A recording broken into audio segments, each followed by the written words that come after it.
You stand on the shore of the ocean watching the tide come in. You sense the call of the sea beckoning to take you in further. You step forward little by little, not knowing what to expect, but expecting more. You keep going as the ocean calls you to enter in to deeper waters.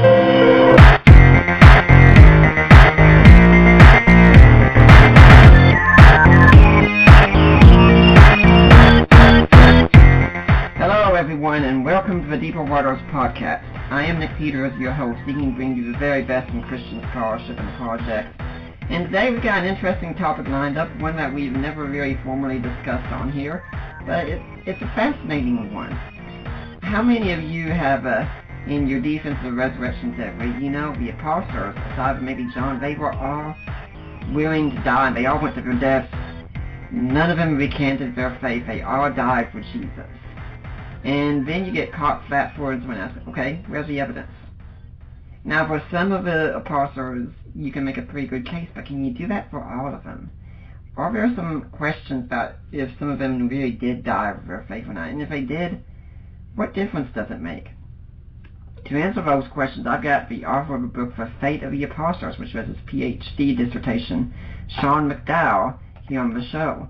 He is a gifted communicator with a passion for equipping the church, and in particular, young people, to make the case for a Christian faith.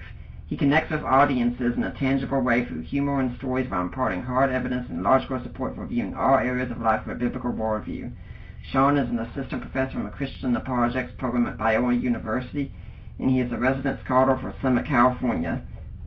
Sean still teaches one high school Bible class, which helps give him exceptional insight into prevailing culture, so he can impart his observations poignantly to fellow educators, pastors, and parents alike. In 2008, he received the Educator of the Year Award for San Juan Capistrano, California. The Association of Christian Schools International awarded exemplary status for his apologetics training. Sean is listed among the top 100 apologists. He graduated summa cum laude from Talbot Theological Seminary with a double master's degree in theology and philosophy. He earned a PhD in Apologetics and Worldview Studies from Southern Baptist Theological Seminary in 2014. Traveling throughout the United States and abroad, Sean speaks at camps, churches, schools, universities, and conferences. He has spoken for organizations including Focus on the Family, the Chuck Colson Center for Christian Worldview, Backyard Skeptics, Crew, Youth Specialties, Hume Lake Christian Camps, Fellowship of Christian Athletes, and the Association of Christian Schools International. Sean has also appeared as a guest on radio shows such as Family Life Today, Point of View, Stand to Reason, Common Sense Atheism, and The Hugh Hewitt Show. Sean has been quoted in many publications, including the New York Times. Sean is the author, co-author, or editor of over 18 books, including The Fate of the Apostles, A New Kind of Apologist, The Beauty of Intolerance, Same-Sex Marriage, A Thoughtful Approach to God's Design for Marriage of John Stone Street, Is God Just a Human Invention with Jonathan Merrill, and Understanding Intelligent Design along with William A. Dembski. Sean has also written multiple books with his father, Josh McDowell, including The Unshakable Truth, More Than a Carpenter, and an update for Evidence That Demands a Verdict. Sean is the general editor for the Apologetics Study Bible for Students. He has also written for Youth Worker Journal, Decision Magazine, and the Christian Research Journal. Follow the dialogue with Sean as he blogs regularly at SeanMcDowell.org. In April 2000, Sean married his high school sweetheart Stephanie. They have 3 children and live in San Juan Capistrano, California. Sean played college basketball at Biola University and was a captain his senior year on his team that went 37. So, Dr. McDowell, welcome to the program. Nick, thanks so much for having me. This is a treat. Mm-hmm. And let's talk a little bit about how did you get to be doing what you're doing exactly? Yeah, that's a great question. I grew up in a home, you mentioned my father, Josh McDowell, who's been in apologetics for about the last half century or so. But my parents never put expectation on me to be in apologetics. I wasn't planning on it. I was going to probably teach high school, be a youth pastor, and coach basketball were my thoughts. But a couple things. Number one was some of my own questions and doubts in college. I really realized were apologetics related. I started to realize, man, I've got some real questions. And so does the rest of my generation and other young people. And then second, my senior year at Biola, I took a class with J.P. Moreland.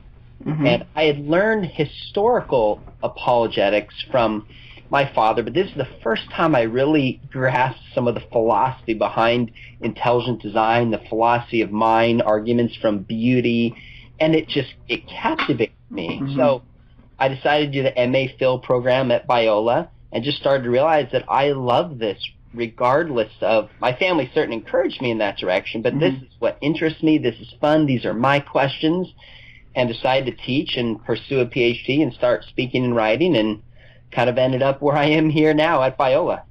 Well, that's interesting. I'd like to ask you something. It's not kind of a main topic, but I've heard a story that you started having doubts, and you went to your dad saying you were starting to doubt Christianity, and he gave a response that a lot of parents are probably shocked to hear what he said, right?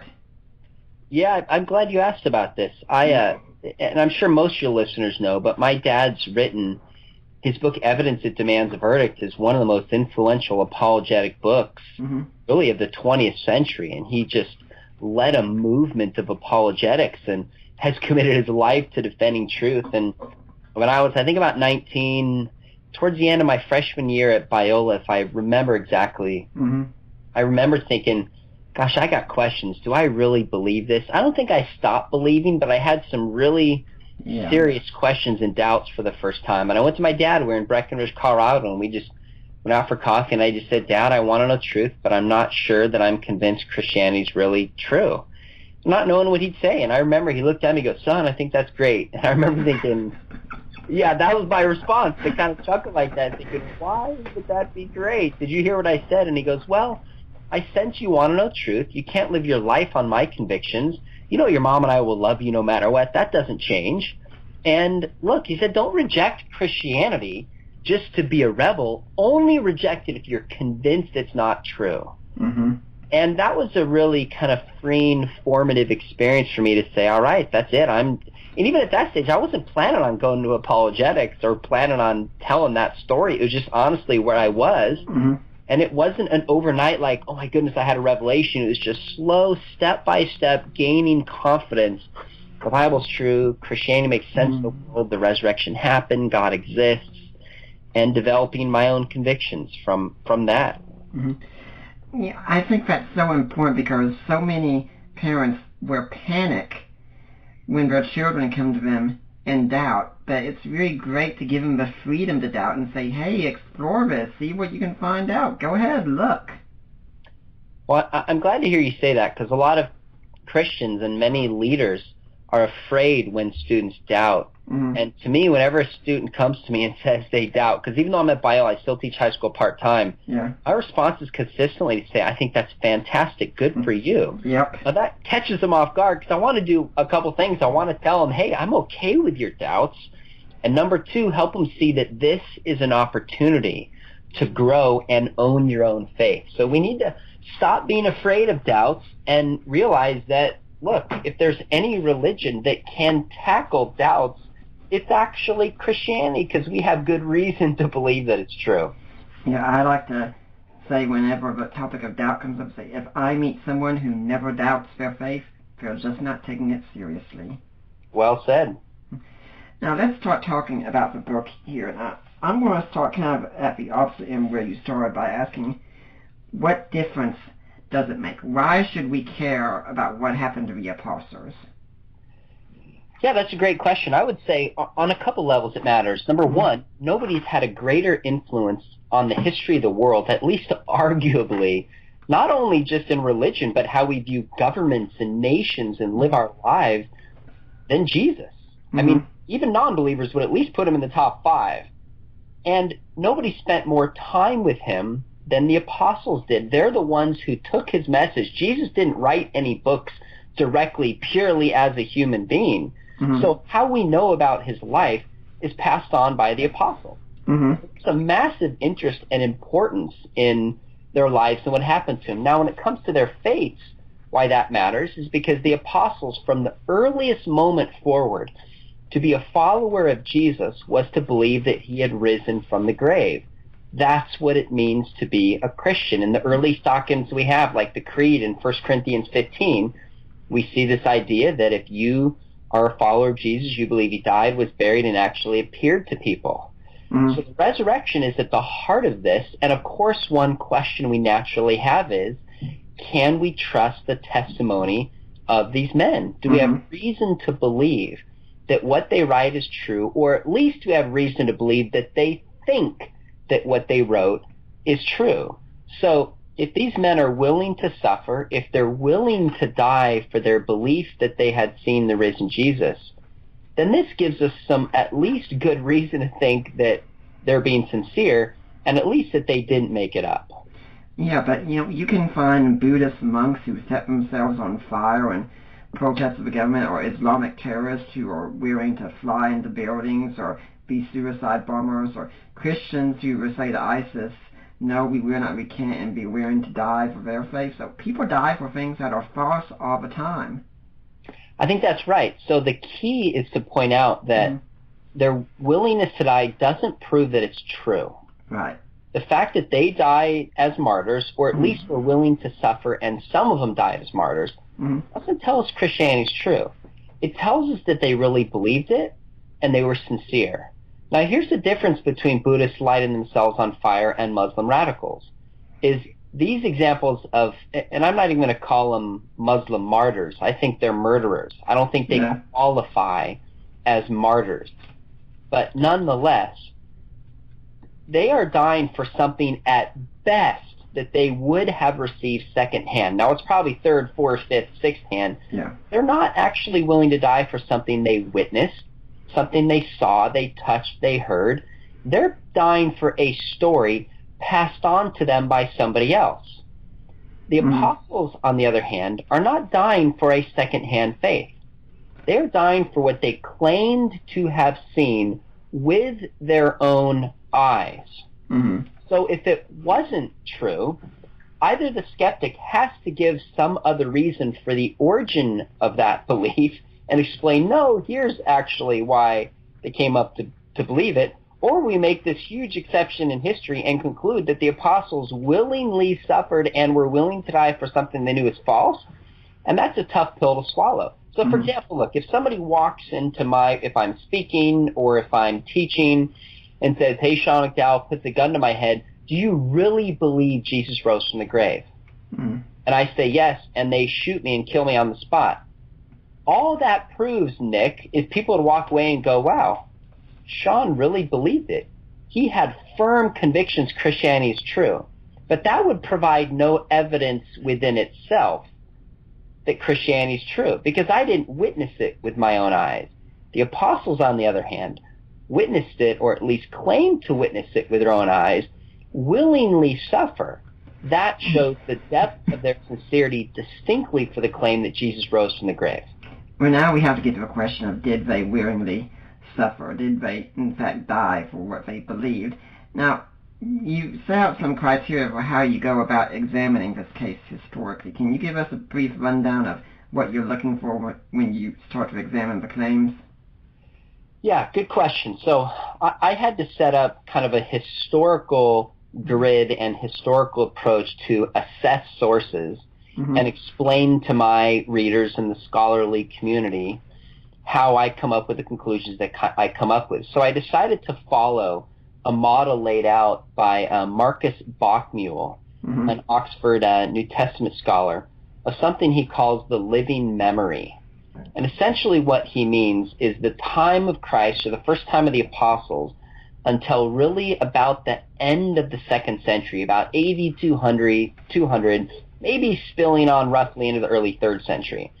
Essentially he's saying it's within the first 3 generations of people who had seen the risen Jesus themselves. And he says within that time frame, you still have a living memory that's being passed on of stories from one generation to the next that is not too far removed, where things can begin to be radically and substantially changed. Now, that doesn't mean everything within that window is true. Right. That doesn't mean everything outside of that window is false. Right. But it sets up a historical grid to at least publicly make your criteria known and have a standard how to assess things. So I used that living memory, and then I just looked at the quantity and the quality of the sources that were available, whether biblical non-biblical, whether Christian, Jewish, Gnostic, and then tried to just assess them based upon a probability scale that I used. And the probability scale was essentially a 9-point scale from the least probable historically to the most probable historically. Mm-hmm. And then just, because when you deal with history, you're not dealing with certainty, mm-hmm. you're dealing with probability. Right. And there is some subjective assessment that's made here. I mean, when I look at Peter and Thomas and the other apostles, there's scholars all over the map. And I try to just make my evidence publicly known and then assess them and, whether they're in the living memory or not, mm-hmm. and give my probability of their deaths and then and rate them and mm-hmm. see what people think. So that's more of my approach to this. Yeah, we've interviewed Mike Lacona on here before, my father-in-law, and when he wrote about his book on the resurrection of Jesus, he used a similar kind of approach when we talk about events that were incredibly probable and such. And I mean, there are a few things that in history that we still say are absolute certain, but you can't come up with like a mathematical proof for it. Yeah, I think that's right. And Mike was actually my outside reader.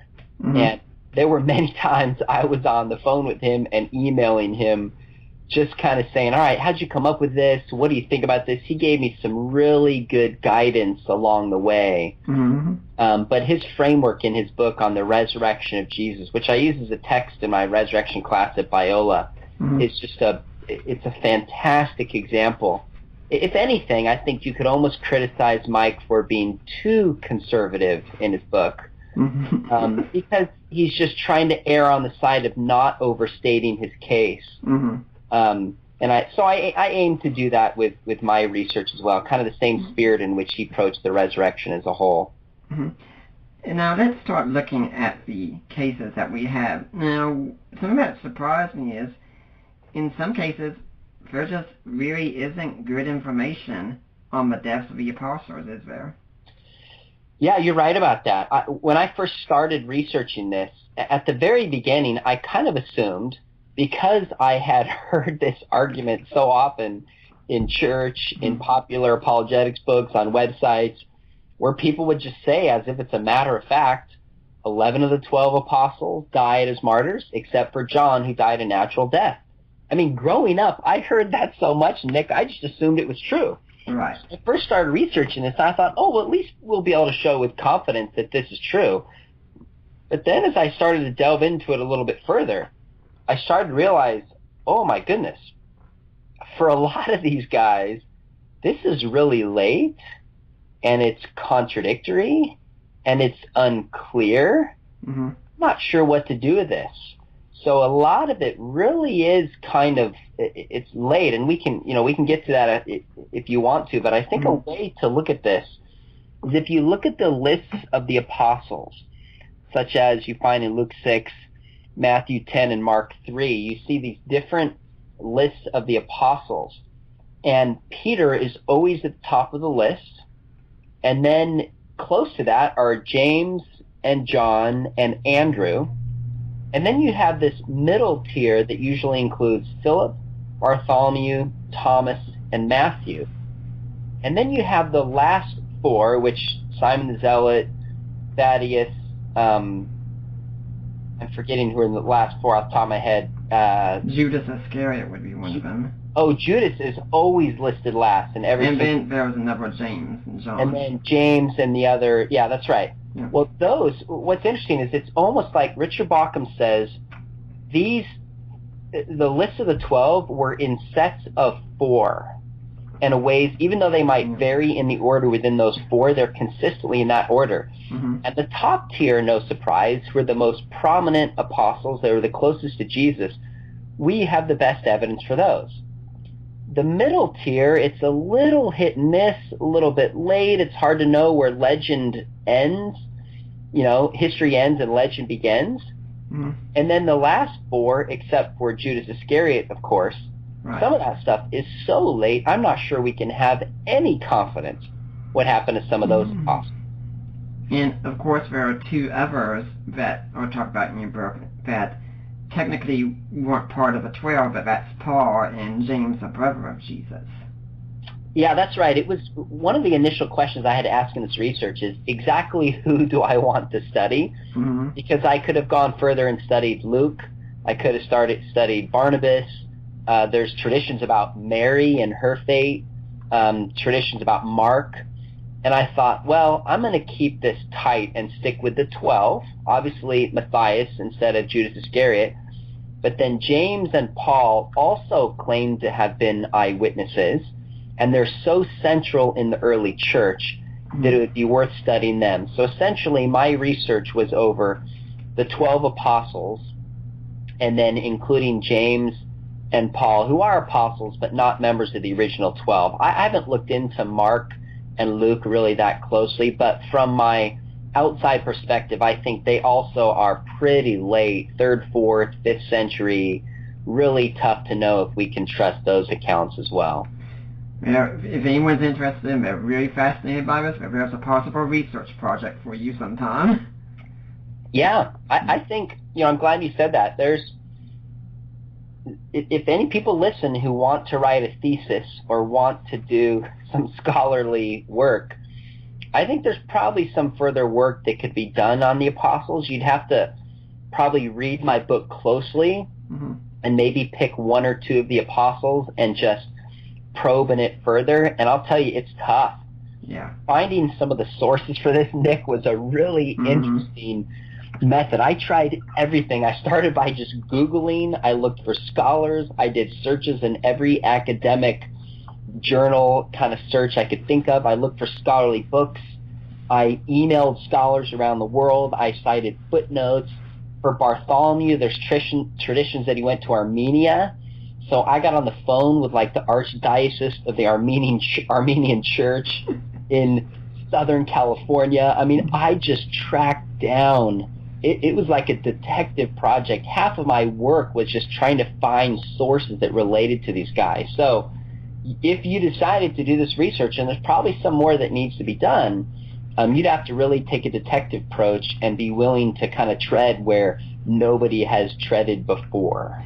Yeah, I find it interesting about how some things that there's more can be found, because I remember reading your chapter on Thaddeus and how he went to a king, supposedly, who had requested healing from Jesus, and Jesus had supposedly written this king a letter, and I read it and I thought, that seems familiar, and I emailed you and said, have you ever heard of this book about the Shroud of Turin? And I interviewed the author Mark Antonacci back in February if anyone's interested, because he has an account about Thaddeus coming and bringing the shroud with him.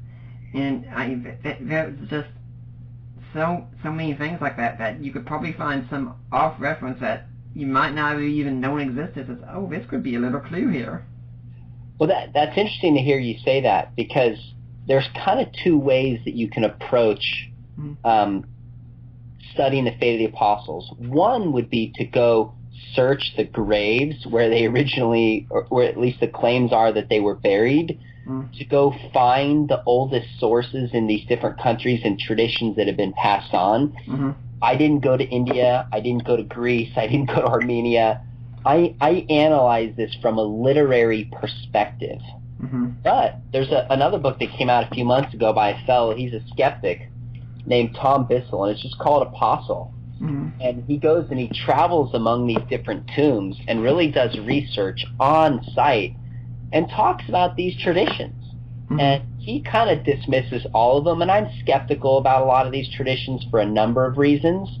But, nobody's really probed into some of these and done a scholarly assessment of them and to see what they would find. So the other amazing thing is I've had people, like you email me that, I've had people contacting me and saying, oh, do you know about this tradition? Do you know about that tradition? It's almost like out of the woodworks, people have come out of these ancient traditions I simply had no idea of these different countries that really believe that they have stories of the apostles. Now, the hard part about this, as you can imagine, Nick, is that some of these countries and these people hold on to these traditions.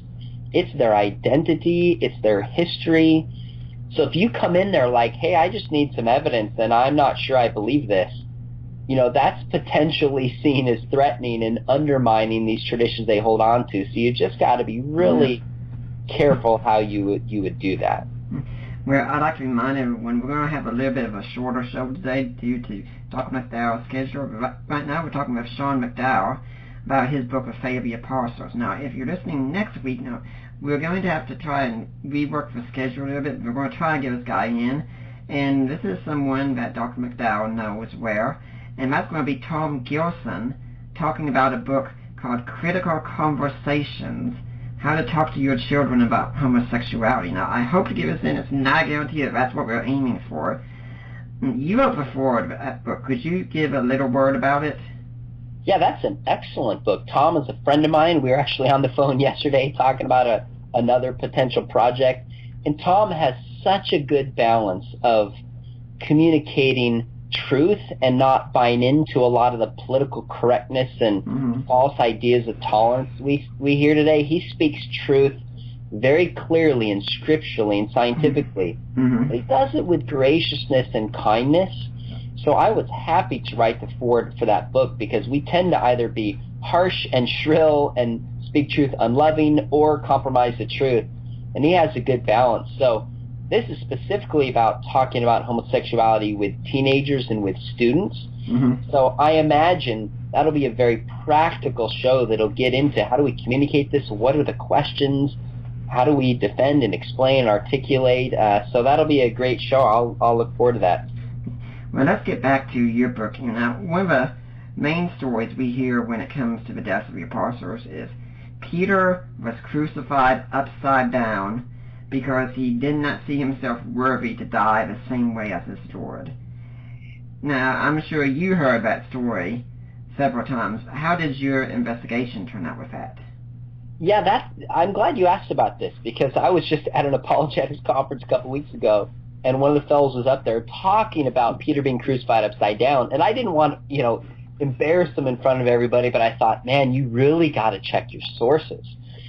Well, here's where that tradition comes from. The first reference that we have historically to the death of Peter is actually in John chapter 21, where Jesus restores Peter, and he's saying, you're going to be taken where you do not want to go, and your hands are going to be tied. And then it says, the author of John says Jesus was explaining how he was going to die. Well, his hands being tied, many scholars would say that's a reference to crucifixion. It's certainly a reference that Peter was going to die. And remember, this was written in the 90s by John. Peter would have already been dead. So if John is writing about the death of Peter in the 90s, obviously an apostle who was so prominent can't write words back in a gospel that's going to be widely accepted if it wasn't going to be believed as being true. So I think this is good reason to say that Peter was martyred, but it doesn't say anything about him being upside down. Now the next sources on Peter, like Clement of Rome, Ignatius, Irenaeus, Tertullian, they mention nothing about him being crucified upside down. Now when you get the first reference to Peter being crucified upside down is a book called The Acts of Peter. And what these are is, your listeners, they're interesting to read. They show up in the middle of the 2nd century, so at least a century plus from the death of Jesus, and at least a full generation or two removed from the death of the apostles. You have the Acts of Peter, the Acts of Paul, the Acts of Thomas, Acts of Andrew, Acts of Matthias. And what these stories are, they're a little bit like some of the Gnostic texts, the apocryphal texts where they try to fill in what happened to Jesus in his childhood, and they tell these fanciful stories about Jesus, like turning, creating birds out of clay and withering kids up to die who bully him. Like, they try to fill in the gaps of what we don't know from the Gospels about, like, the childhood of Jesus. So these apocryphal documents show up in the 2nd century, and they start telling these fanciful stories about what happens to the apostles. Now, what's interesting about these, Nick, is I think they still retain a historical core, but they're also filled with legend. Okay, so this document, The Acts of Peter, was probably written, most scholars would say, between AD 180 and 190. 180 and 190. And what's in this is it has Peter going to Rome, and it's filled with these crazy miracle stories, like Jesus Peter having Simon Magus fly through the air, and him healing a tuna fish, and these are kind of bizarre stories. But then in this account, it has Peter being crucified upside down before Nero. That's the very first account in AD 190 in this document that has some history, but is also filled with a lot of legend. The question is, can we trust this? Well, you tell me, Nick, I'm sure you've heard this. What is the typical story that people tell for why Peter was crucified upside down? Because he was not worthy to die as his Lord had. Exactly. So he says to the Roman guards, hey, I don't want to be crucified like Jesus. I'm not worthy. Crucify me upside down. Now let me ask you a question. Do you think the Roman guards took suggestions about how people wanted to be crucified? They don't really strike me as those kinds of people. Yeah, exactly. Like, that doesn't seem, hey, would you mind not using nails? Yeah. Hey, would you mind this? Like that. Do you have an anesthetic around?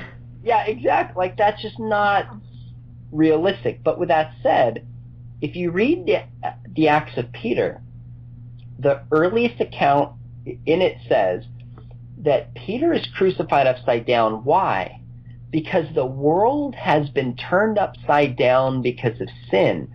And when Peter is upside down, he can actually see the world as it is. And then his death, like the death of Jesus, will help turn the world right side up. That's the purpose of it. There's a theological purpose in this. It's not trying to make a historical claim. Now, when you get into the 3rd and 4th century, some early church fathers pick this up as history and start repeating it. Some don't. So here's the bottom line. This is probably a longer answer than you wanted. It's not impossible that Peter was crucified upside down. If you read Martin Hengel's book, Crucifixion, there is precedent for people being crucified upside down. There was some flexibility for the Romans to crucify somebody as long as they made sure the person was dead. But to count on this as a historical claim rather than a theological one, I think is, at best, it's possible. But if I had to bank on it, I wouldn't bank on this as being really what happened historically, or at least saying we have good reason to believe this is what happened historically. I think it's probably a legend-filled theological point that's being made rather than historical fact, although I certainly would concede it could have been that way. Yeah, but does this mean that Peter didn't die for his faith, though? No, it doesn't mean that at all. Okay. I actually think the Acts of Peter is one piece of evidence within the living memory. It's still within the 2nd century. And what you have is you have these fanciful stories. You have some legend that's clearly added in. And I think the crucifixion upside down was probably another embellishment, probably. But what's interesting is they don't have Peter going to India. They don't have Peter going to Greece. He goes to Rome, where he's martyred under Nero. So I think when it comes to the Acts of Peter, while though there's embellishment and there's legend that's added, I think it's built upon a historical core that, number one, can be established by earlier documents, and number two, was probably widely known.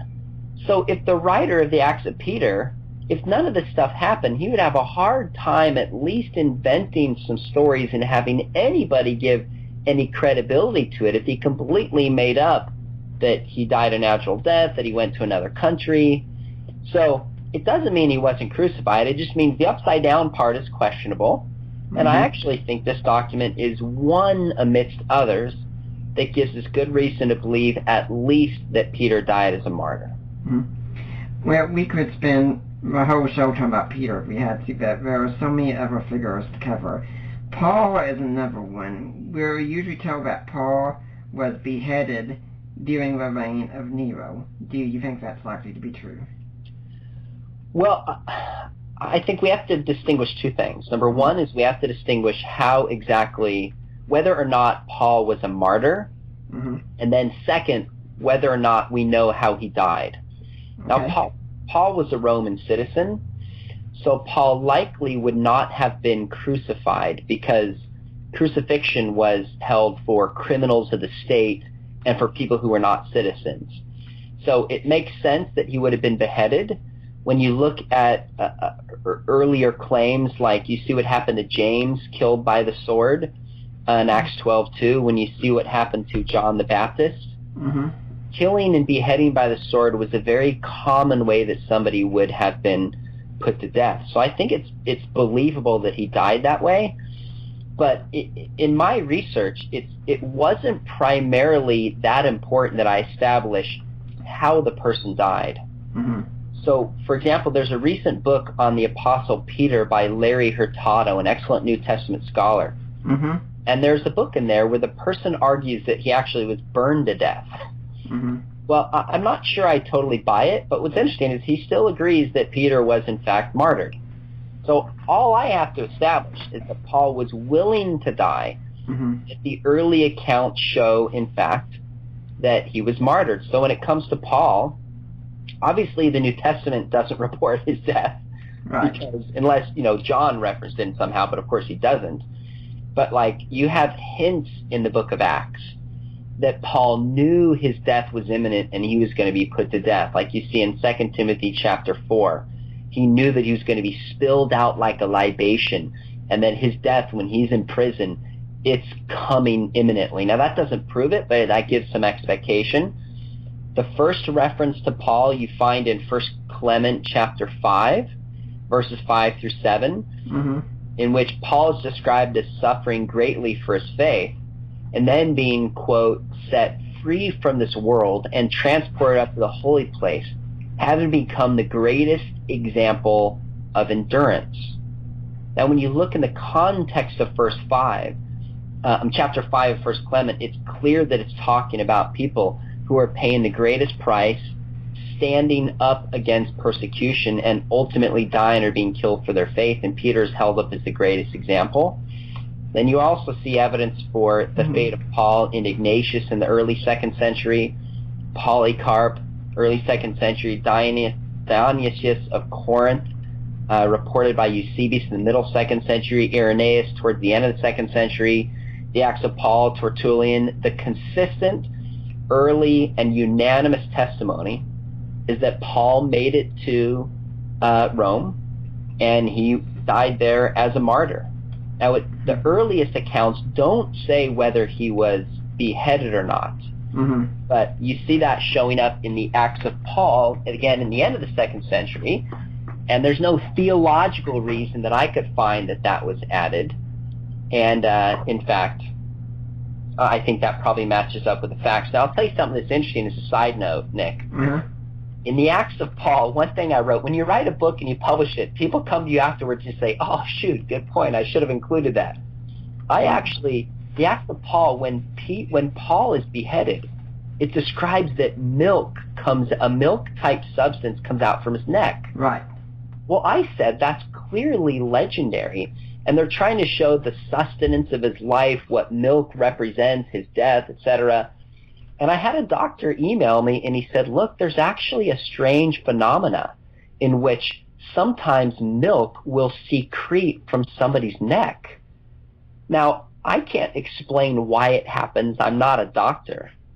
And that just struck me. I mean, he sent me the documentation for it. I thought, that is really, really interesting. So that doesn't really prove whether he was beheaded or not. But whenever you do a project like this, you find out from other people afterwards, you go, wow, that is really, really fascinating. So bottom line, I think we have good, early, credible, consistent evidence to conclude that Paul, in fact, was martyred for his faith. And think about it, Nick. I mean, what does Jesus say to Paul when he's first converted? What did he say to him? He was saying, I will show you how much you must suffer for my name's sake. Exactly. Doesn't it make sense? Somebody who was shipwrecked, somebody who was whipped, somebody who was stoned, starved, on and on, like you see in 2 Corinthians 11, would die as a martyr. I mean, it fits what we know about Paul as well. And I'd like to make a little plug here since you mentioned Larry Hurtado. We are working on getting him to come on the show. He's got a new book coming out around September called Destroyer of the Gods, about what makes Christianity unique. So I am hoping to get a good interview on that one, so just keep watching for that here. And at some point... What? I'm sorry. I was going to say, good for you. I already pre-ordered that book. It looks timely and interesting. Larry Hurtado is an excellent scholar.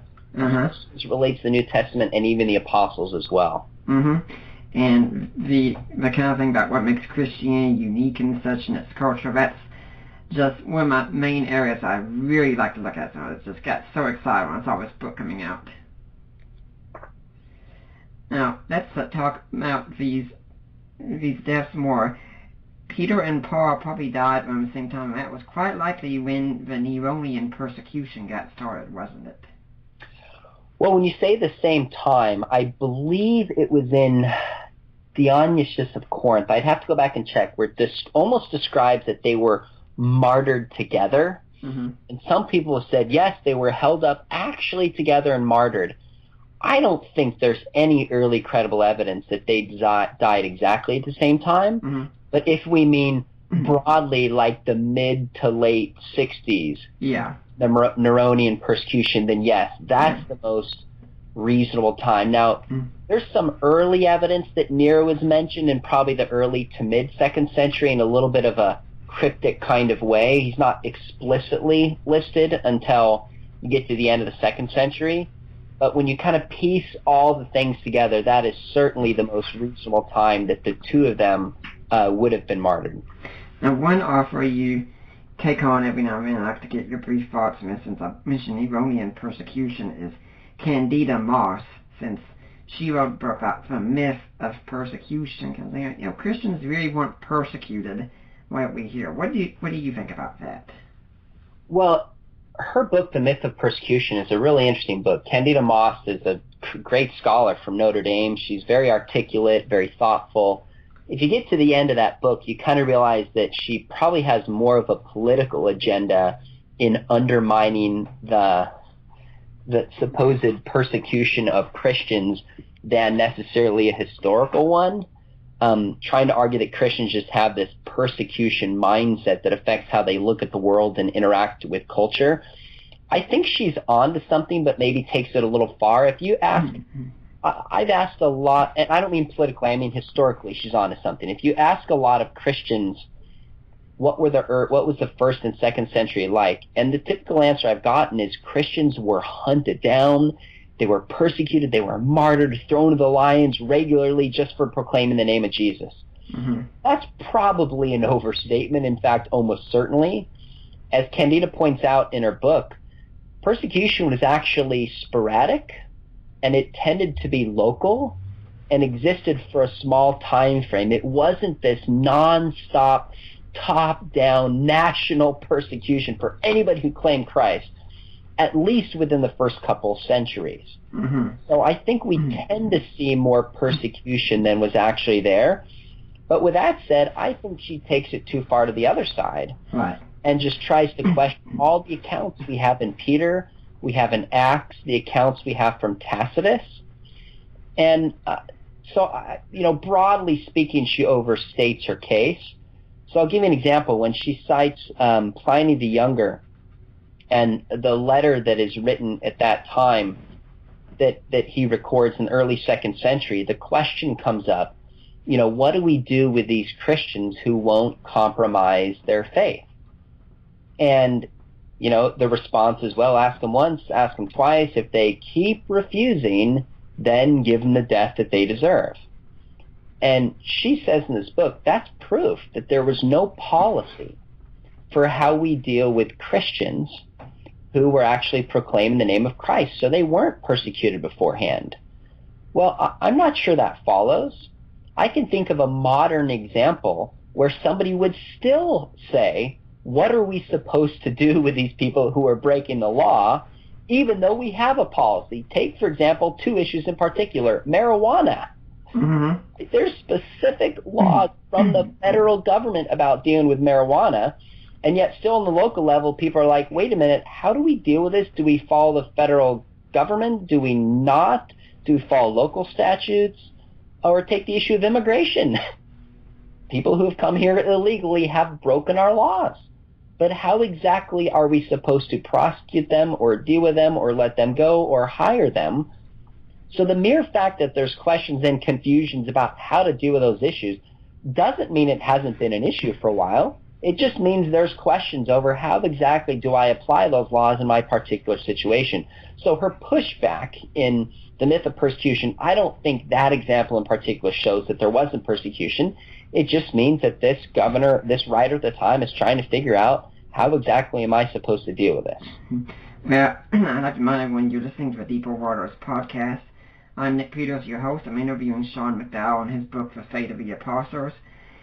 And we really depend on you around here. I mean, I had a good friend of a ministry donate a book yesterday, buying off of my Amazon wish list, which was really nice. And things like that really help us out. Now, if you want to help the work of Deeper Waters, go to our website, deeperwaters.ddns.net, and there's a link to help support the work of Deeper Waters Christian Ministries. There's a link in there, and you click on it, and it takes you to Risen Jesus. You've gone to the right place. Those are my in-laws, Mike and Debbie Lacona. You send a donation, and then you contact them, or you contact me or Allie, and say, hey, I made a donation. I want to go to Nick Peters. I want to go to Deeper Waters. They'll make sure you get it. It will be tax deductible. And if you can become a monthly donor, that's great. That's what we really need the most. You can also buy books that I've written or co-written on Amazon, such as Defining Inerrancy, or God in Natural Disasters, or Groundless, a look at Dan Barker, or one that I've solely written by myself, which is a creed for the ages, a look at the Apostles' Creed today. And guys, pay attention to this one. You can support us buying jewelry. Yeah, you actually can. Just go to, again, click the link. The access code is LOVE. And you can buy something for that special lady in your life. If it's your wife, you can buy something to make up for that screw-up that you recently did. Or you can buy something to make up for that screw-up that you know you're going to do in the future, so you don't have to stay in the doghouse. And when you make that purchase, 25% of whatever you buy goes to support Deeper Waters. So you get a great deal with the lady in your life, and you get support of ministry. And if you can't do that, any of these things, please pray for us. Please share the podcast, the blog with anyone you can. And go on iTunes and leave a positive review for the show. I really love seeing them. I check regularly to see what people are talking about. And, if there's some topic you'd like to see addressed on the show, get in touch with me. I can be very open. I can be very negotiable. Dr. McDowell, do you have an organization you'd like to see people donate or support? You know what? First off, I'd just like to say I'm proud of you, buddy. You do good work on your podcast and also in person. I think you know this. I've told you this, that you're a real blessing to me and my ministry. So I'm happy to come on, and I hope your listeners, even if it's a small amount, would give to it. I'll tell you something unique I'm doing, if somebody is inclined. I turned 40 a few weeks ago. I decided for my 40th birthday, rather than asking for gifts or going on a trip or buying a sports car or doing something maybe middle-aged people do, I decided I was going to ask anybody who's going to give me a gift to donate it towards a well I wanted to raise the money for in Uganda, because, there's a lot of people who don't even have fresh water. The amount of kids that die from this is heartbreaking. So I put a blog up on my website, and it's just called, I'm Building a Well for my 40th birthday.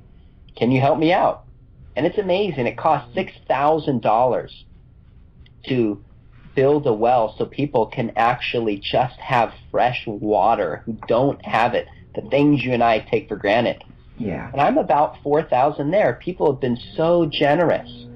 So if people are listening, even want to give $5, $10, $20, there's a people I don't even know who gave amazing gifts. Would be a blessing to me, and certainly the people who need the water. So just go to SeanMcDowell.org or Google Sean McDowell's 40th birthday well, and you'll find it, and there's a link. So if that's something you want to support, that would be a blessing to me and the people in Uganda. Yeah, it's amazing how we take it for granted. I've got my water bottle right here. I filled it up before the show and I just take that for granted so much. My wife has her own water bottle, so she was like, "Can you go fill it up for me?" Just less than a minute, and we've got fresh water. And these people over here, they do anything for fresh water. So at Deeper Waters audience, let's see if we can finish this off. There's just 2,000 left to go. That's right. Okay, well, let's get back to talking about the apostles here. Let's go to one who we've also got pretty good testimony on, because he's talked about in Josephus also, and that's James, the brother of Jesus. So James is a really interesting question because he wasn't one of the 12. Mm-hmm. He's a brother of Jesus, and we had good reason to believe that he was not a follower of Jesus during his lifetime. How do we know that? Well, Mark 3 talks about the family of Jesus being skeptical and questionable of him. And then in John chapter 7, it talks about his own family rejected and didn't believe in him. And this is the kind of stuff you wouldn't put in an account unless it was true and undeniable because of a criterion of embarrassment. Yeah, that's right. One of the worst things for a rabbi at that time was his own family to question him. I mean, that was unheard of. That's why when you get to the epistles like of Paul, it's like we don't even trust it. Somebody cannot be a deacon if they don't care for their family. So why would they make up that Jesus' family and brothers don't believe in him? But then all of a sudden you have Peter becoming the leader of the early church in Jerusalem, and Acts talks about this. 1 Corinthians 15 talks about James having an appearance of Jesus and clearly becomes a follower of his. Well, that in itself is testimony of, his conversion for the resurrection.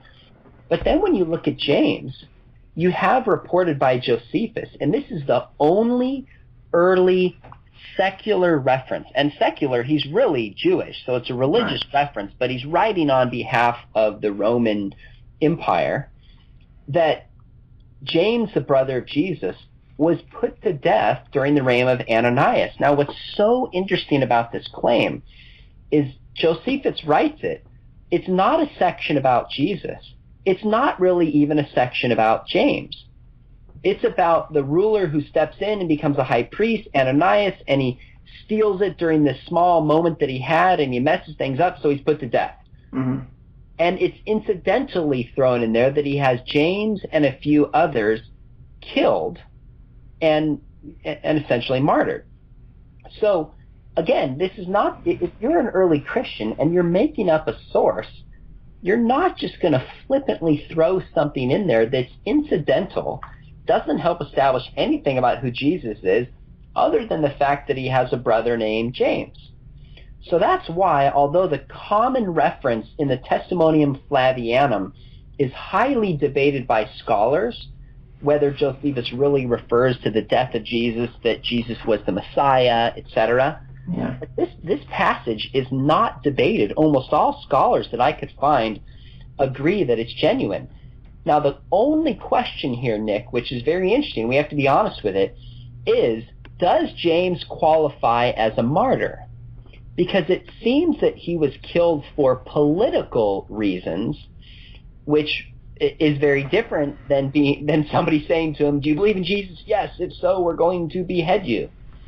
And just for the record, the way this argument is often made, and then I'll come back to James, is people say the early apostles refused to recant all the way until the point of death, and if they recanted, they could have survived their lives. There's no record, early and reliable, that any of the apostles were told, if you just deny the name Jesus, you could survive, and we won't kill you. We just simply can't establish that historically. But back to James, here's the interesting question. He's operating, and here's why I think he qualifies as a martyr. Okay? So think about this for a second. James is publicly proclaiming that the person of Jesus, who was a criminal against the Roman state, was put to death as an enemy of the state. has risen from the grave. Mm-hmm.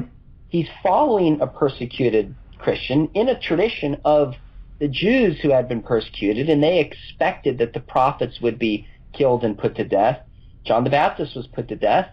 We have in Acts 12:2 James, the brother of John, son of Zebedee, put to death. He's publicly proclaiming a faith in which was based upon the death of its founder as a martyr. He knows what this costs him for proclaiming it, and then he's killed publicly by some of the enemies of the Christian faith.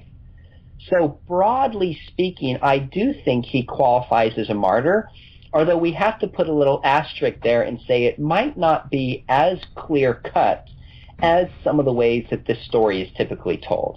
Mm-hmm.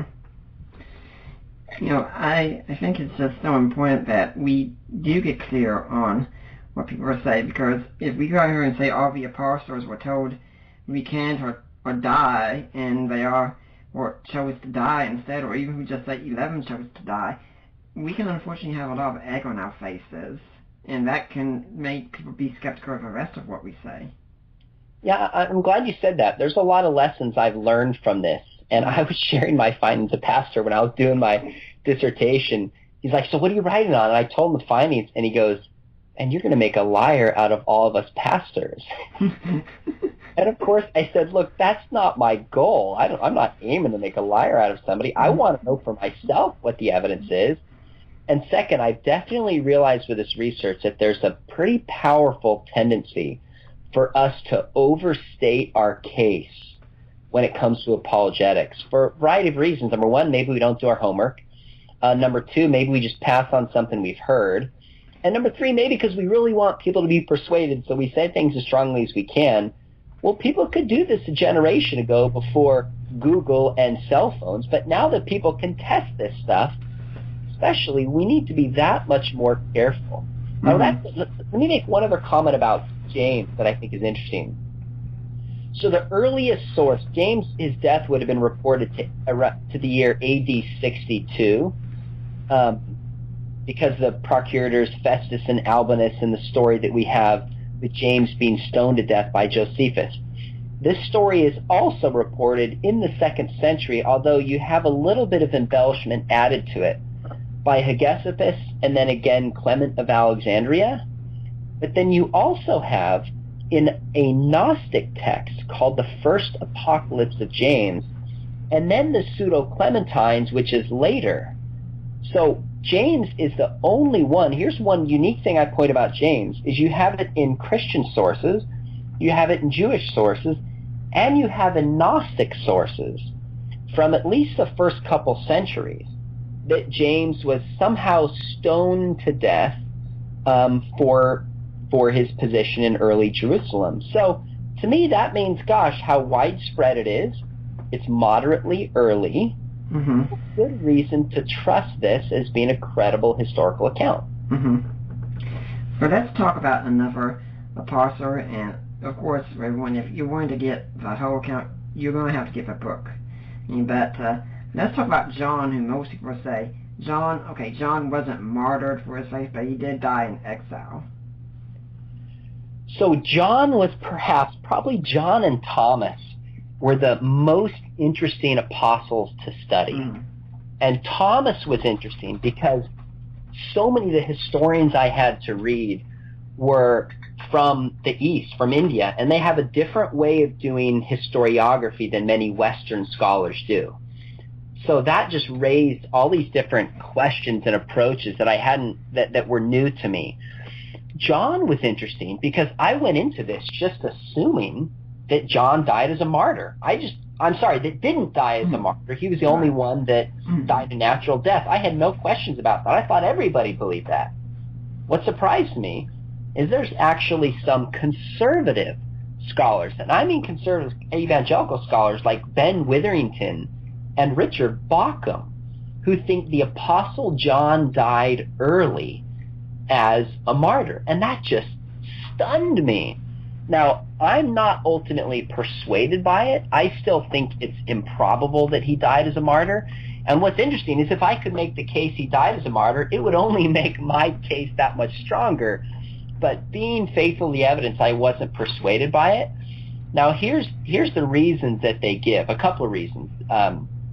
One is you have the passage with Jesus, I think it's in Matthew 10 off the top of my head, where James and John are walking and they request that they can be at the right hand and left hand of Jesus when he reigns.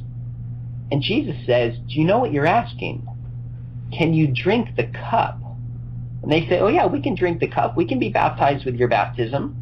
And Jesus says, you will drink the cup. Now here's the interesting question, Nick. What did he mean by that? I'll tell you, I've asked a number of New Testament scholars, and a good chunk of them, when I ask it that way, say, oh, to drink the cup means to be martyred. And then I'll say, what about the traditions of John? And a bunch of them stopped and said, oh, good point. So if you look in the Old Testament, if you look, and I document some of this in the book, in some sources of that time, like other Jewish sources, to drink the cup typically meant, are you willing to die and face the wrath and fate that I am going to face?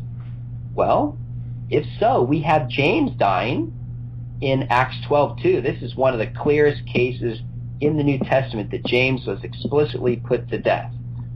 What about John? Was Jesus a false prophet?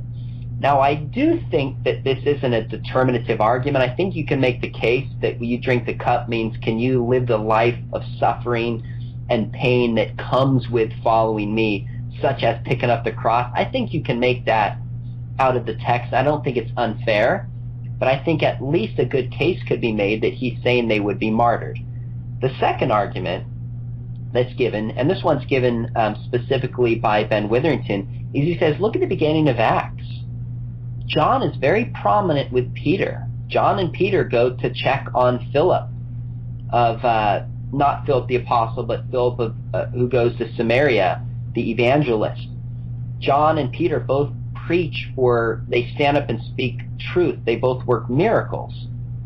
But then John drops off the map and doesn't come back for the Jerusalem Council in Acts 15. Why? Because he was already martyred.